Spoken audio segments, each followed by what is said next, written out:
14 April 1912, Titanic menabrak gunung es besar dan tenggelam. Yap, kami pernah membahasnya. Tapi gimana kalau sekarang kita pakai es untuk membawa kapal itu ke permukaan? Kita butuh ribuan meter jala kawat dan banyak nitrogen cair. Tujuannya adalah menyelubungi Titanic dengan es besar yang akan mengambangkannya ke permukaan. Untuk melakukannya, kamu harus membungkus bangkai kapal ini dengan jala kawat dan menutupinya dengan nitrogen cair. Masalah pertama yang kamu hadapi adalah kamu tidak bisa membungkus kapal seutuhnya. Kamu harus mengangkat kapal ini dulu untuk menaruh jala di bawahnya. Katakanlah ada keajaiban dan kamu berhasil. Yang harus kamu lakukan selanjutnya adalah mengangkut ratusan tangki nitrogen cair. Kamu di bawah air, membuka tangki, dan saking dinginnya, air es Samudra Atlantik tampak seperti mendidih. Nitrogennya mendesis, menghilang, dan tentu tidak membentuk es di sekitar jala.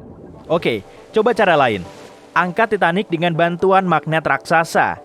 Untuk cara ini, kamu butuh kapal besar dan magnet super kuat.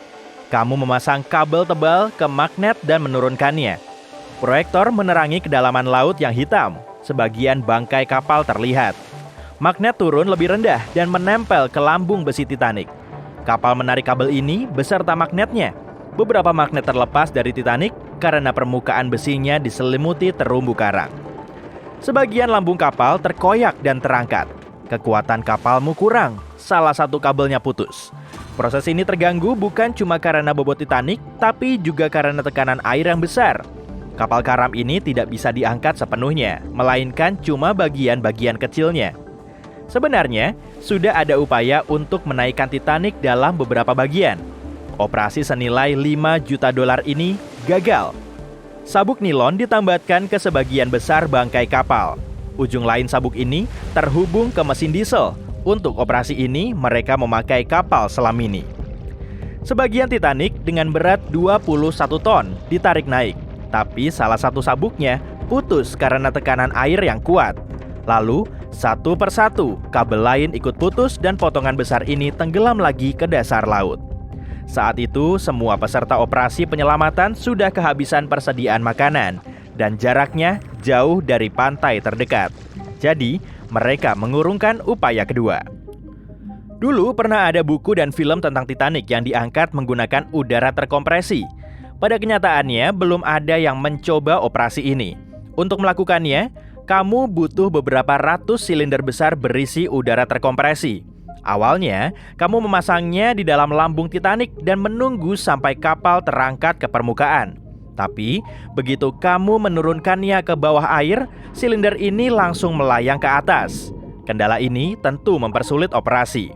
Kamu harus mengikat silinder dengan kabel dan menariknya ke bawah menggunakan kapal selam yang kuat. Atau kalau mau lebih yakin, pakai beberapa kapal selam. Karena tekanan tinggi, silinder ini bisa saja meledak. Jika ini terjadi, gelombang ledakan akan mengenai silinder lain dan menyulut bencana. Terlalu mahal dan tidak aman. Rencana yang paling mahal dan kompleks untuk mengangkat Titanic mungkin adalah yang mengharuskan para ilmuwan mengekstraksi hidrogen dan oksigen dari air laut. Kemudian, zat-zat ini harus diisikan ke wadah khusus. Wadah-wadah itu ditambatkan ke Titanic agar kapal itu naik ke permukaan. Meski kamu bisa mengekstrak oksigen dan hidrogen dari jutaan ton air, dan sisa air laut akan menggantikannya, mesin yang mampu menjalankan fungsi saringan seperti ini pasti menelan biaya miliaran dolar. Atau, kamu bisa membuat elemen kimia yang akan menggunakan reaksi berantai untuk memurnikan semua air.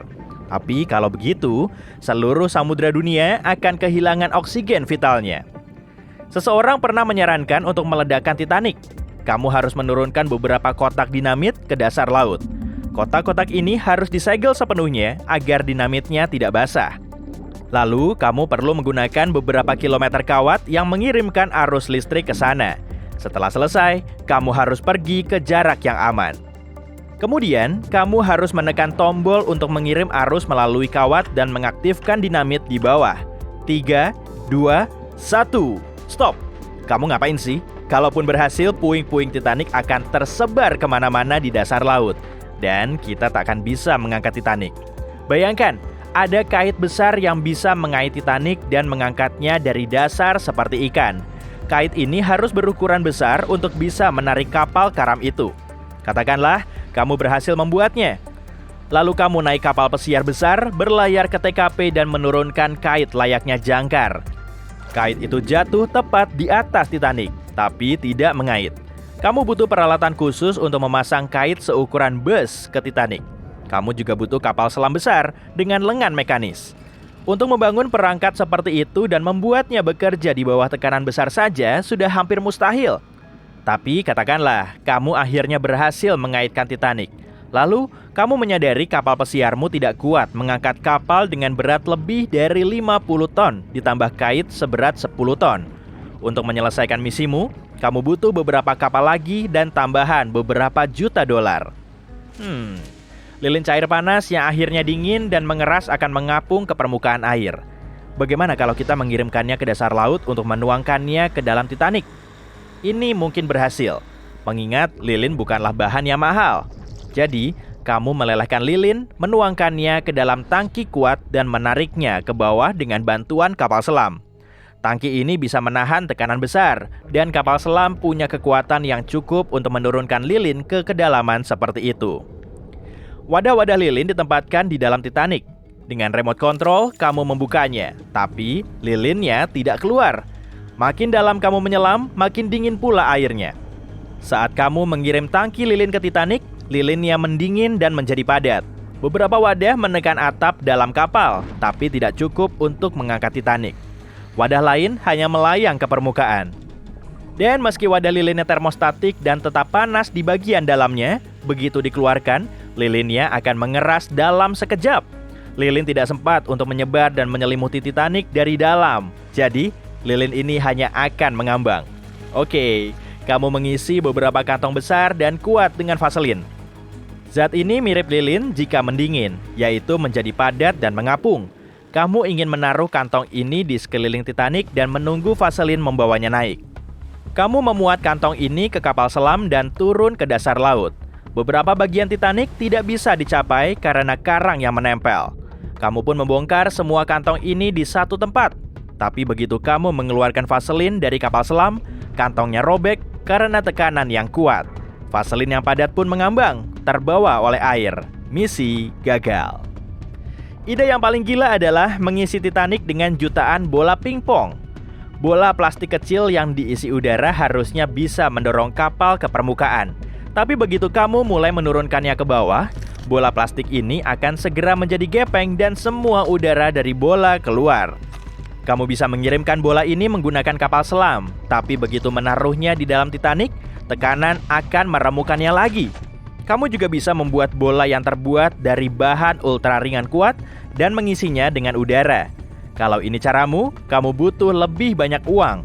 Begitu menaruhnya di dalam Titanic, beberapa bola akan segera keluar lewat lubang di kapal.